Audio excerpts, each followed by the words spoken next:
All right, let's break down a courtroom drama that is absolutely real.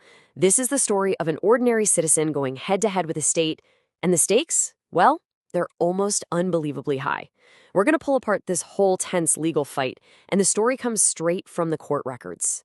Okay, let's start with the number at the heart of it all, 25 billion rupiah. Just take a look at that figure for a second. This isn't some made-up number for a movie. This is the real amount of money that was found flowing through a private bank account, and it's what kicked off this entire conflict. So just imagine this for a moment. You wake up, and tax officials are asking about a sum like this in your account. What do? Well, for an Indonesian citizen named DESSY, this discovery wasn't like winning the lottery. No, it was the start of a long, exhausting, and very public legal war against the government. And the whole case really just boils down to this one major clash. On one side, you've got the Indonesian Tax Office, the DJP, and they're basically saying, hey, this citizen was totally obstructing our work. But on the other side, you have the citizen, DESSY, who's arguing that the entire investigation was illegal from the get-go. Okay, so let's dig into the tax office's side of things first. From their perspective, this was a pretty straightforward case. They believed they were dealing with a taxpayer who was just incredibly hard to pin down and seemed completely unwilling to cooperate with a standard audit. So the DJP, they laid out their version of events like this. First, they spot this gigantic flow of cash.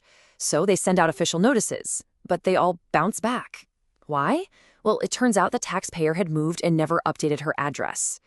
So from where they're sitting, time is ticking by, and they start to think, maybe she's not just hard to find, maybe she's actively avoiding. And that's really the core of their argument. They felt like they did everything they were supposed to do, everything by the book, to make contact and get the info they needed, but they were just met with a brick wall. Their whole case was really built on this idea of an uncooperative citizen. But like in any great story, there's always another side. And DESSY's version, it's completely different. It shifts the focus away from her supposed lack of cooperation and puts the spotlight right on the tax office and whether their actions were even legal. Now, listen to this. This is a really powerful statement. When DESSY was asked about the tax official's visit, this is how she described it. They came suddenly like robbers. I mean, that paints a picture, doesn't it? It doesn't sound like a formal, official process. It sounds like a sudden ambush that left her feeling targeted, not officially notified. Now, to really get her argument, we need to talk about this one key document, the SBHP. It's basically the official notice of the audit results. And the law is super clear. This document has to be delivered properly. Whether it was delivered properly became a huge, huge point of debate in this case. DESSY's legal team, they didn't just defend. They went on the offense. They started picking apart the whole audit. Their questions were sharp. Things like, can you actually prove that crucial SHP document was ever legally delivered? And then, why did you only look at the 25 billion coming in and completely ignore the money going out? This was a huge part of their argument, that the money wasn't just profit, but part of a bigger business transaction that the tax office just ignored. And then they asked, how in the world did you come up with a tax bill of 6.8 billion rupiah? Which all led to the ultimate question, was any of this even legal to begin with? And all this focus on procedure, on following the rules, it led right to the climax of the trial.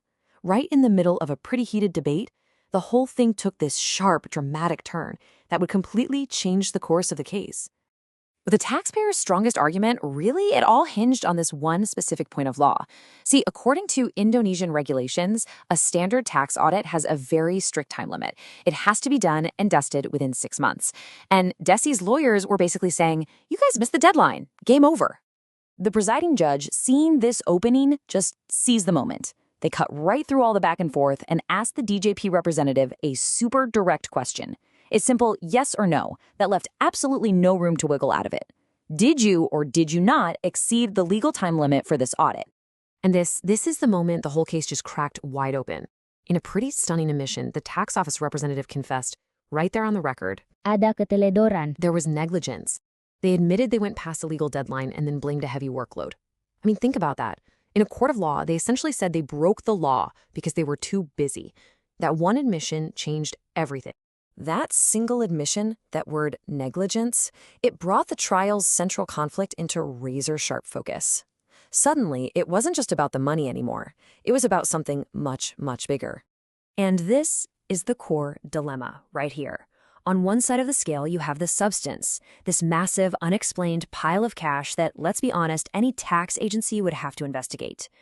But on the other side, you have the procedure, the state itself admitting that it broke its own rules while it was investigating. So which one should matter more? So this one case suddenly balloons into a much bigger question, right?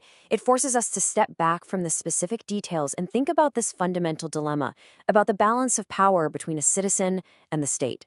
And this is what we're left with. What should a society prioritize? The substance, finding the truth about that money, no matter what it takes, or the procedure, making sure that the state has to follow its own rules, even if it means a potential truth gets away. The court's going to decide this specific case, but that question, that one resonates far beyond the courtroom wall.